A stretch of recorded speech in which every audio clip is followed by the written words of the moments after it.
Okay so जैसे आप लोग ये वीडियो में देख रहे हैं इधर स्क्रीन पे क्या है CSI based on 8 life saving rules. Life saving rules पे एक वीडियोस बनाने के लिए मुझे बहुत से कमेंट्स आ रहे थे लोगों के जो लोग सऊदी अरामको प्रोजेक्ट पे काम करते हैं। ओके सो आप जैसे यहाँ पे देख रहे हैं कि लिखा हुआ है कि 8 लाइफ सेविंग रूल्स। ओके ठीक है।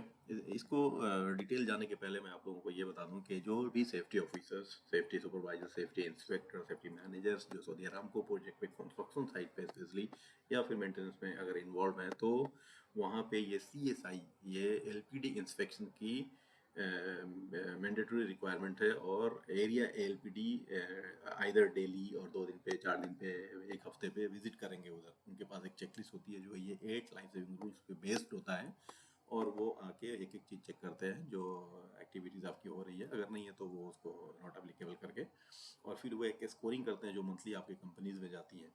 आज की डेट में ये इसकी बहुत ज़्यादा इंपॉर्टेंस हो गई है। पहले भी थे ये रूल्स बट अभी स्ट्रिक्ट इम्प्लीमेंटेशन कर दिया है इसका। तो ये बहुत ही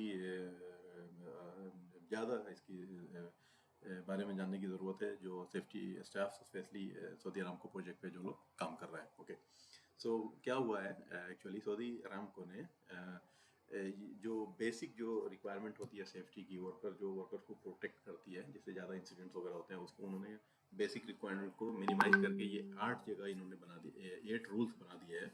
और ये 8 रूल्स की चेक लिस्टेस वगैरह है। मैं जब एक एक वीडियोस इनको बनाऊंगा तो उस चेक लिस्टेस वगैरह भी शेयर करूंगा मैं। तो वो चेकलिस्ट के अकॉर्डिंगली उन लोग ऑलमोस्ट एरिया में जो एक्टिविटीज़ हो रही है वो चेक कर लेते हैं एक एक करके और फिर वो स्कोरिंग कर देते हैं अपनी जो कंप्लायंस है, नॉन कंप्लायंस है, ऐसा करके। ठीक हो गया।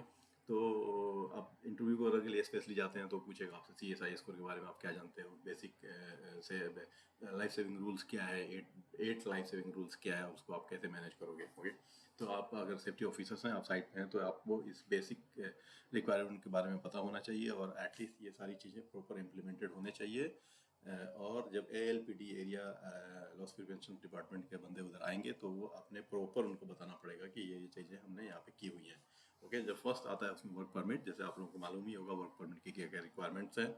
कोई भी एक्टिविटी चल रही है तो उसके लिए वर्क परमिट का होना ज़रूरी है। जैसे हॉट वर्क चल रहा है, एक्सकेवेशन चल रहा है, कोल्ड वर्क हो गया या फिर ऐसे ये सारी चीज़ें होनी चाहिए परमिट। तो आएगा तो चेक करेगा आपके पास क्या क्या एक्टिविटी चल रहा है। ओके हमारे पास वेल्डिंग चल रहा है, okay where is the hot work permit for this welding work. तो आपने दिखाना पड़ेगा कि sir this is the hot work, this is the welding hot work permit for this activities. And उसमें जो हजार्ड्स वगैरह होंगे जैसे फायर और ये सारी चीज़ें वो प्रॉपर टिक होना चाहिए और उसके जो कंट्रोल मेजर जो रिक्वायरमेंट हो वो प्रॉपर फुलफिल होना चाहिए। जैसे फायर एक्सटिंग्विशर्स हो गया, एरिया बैरिकेड्स हो गया, ब्लैंकेट्स, फायर ब्लैंकेट्स वगैरह लगे होने चाहिए, फायर एक्सटिंग्विशर, फायर वाचर्स, ये बेसिक रिक्वायरमेंट होनी चाहिए उधर में।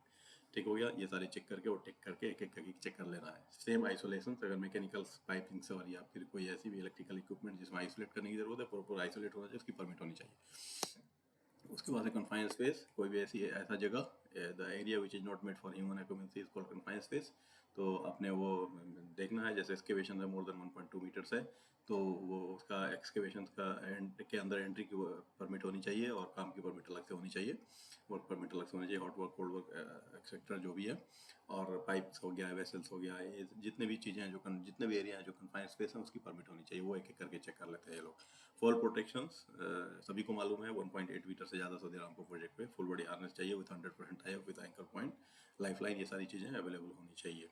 ओके रोड सेफ्टी, जैसे पाइपलाइन प्रोजेक्ट पे कोई काम कर रहा है तो जर्नी मैनेजमेंट का टिकट होना चाहिए, इन्फॉर्मेशन उसकी जो भी रिक्वायरमेंट है, जैसे उसके अंदर पानी होना चाहिए, उसके अंदर कम्युनिकेशन सिस्टम्स होना चाहिए, स्टेपनी टायर्स वगैरह होने चाहिए, सेफ डिफेंसिव ड्राइविंग की ट्रेनिंग होनी चाहिए, सीट बेल्ट और ये सारी जो रिक्वायरमेंट हो वो फुलफिल होनी चाहिए। और आप वर्किंग एरिया पे काम कर रहे हैं तो जो दूसरी बाकी सारी रिक्वायरमेंट हर जगह है वो तो चाहिए ही चाहिए मैंडेटरी, जैसे सीट बेल्ट हो गया, मोबाइल फ़ोन यूज़ नहीं करना, ओवरटेकिंग नहीं करना है, ओवर स्पीडिंग नहीं करना, ये सारी चीज़ें कंट्रोल में होनी चाहिए।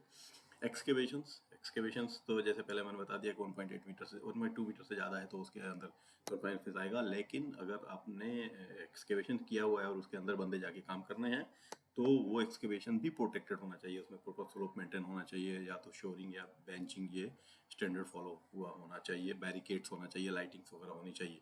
क्लियर। पीपीईज जो मैंडेटरी पीपीईज हैं जो प्लांट्स में मोस्टली हर जगह है, helmet, safety glass, hand glove, safety shoes, vests और एफआरसी यूनिफॉर्म अगर आप लाइव प्लांट के अंदर हैं, या फिर अगर आप सबस्टेशन वगैरह में तो आर्क्रेटेड यूनिफॉर्म ये होने चाहिए। उसके अलावा एडिशनल पीपीईज वो आएंगे तो एक एक करके चेक करेंगे, उनके बाद जो चेकलिस्ट होती है उसमें देखेंगे।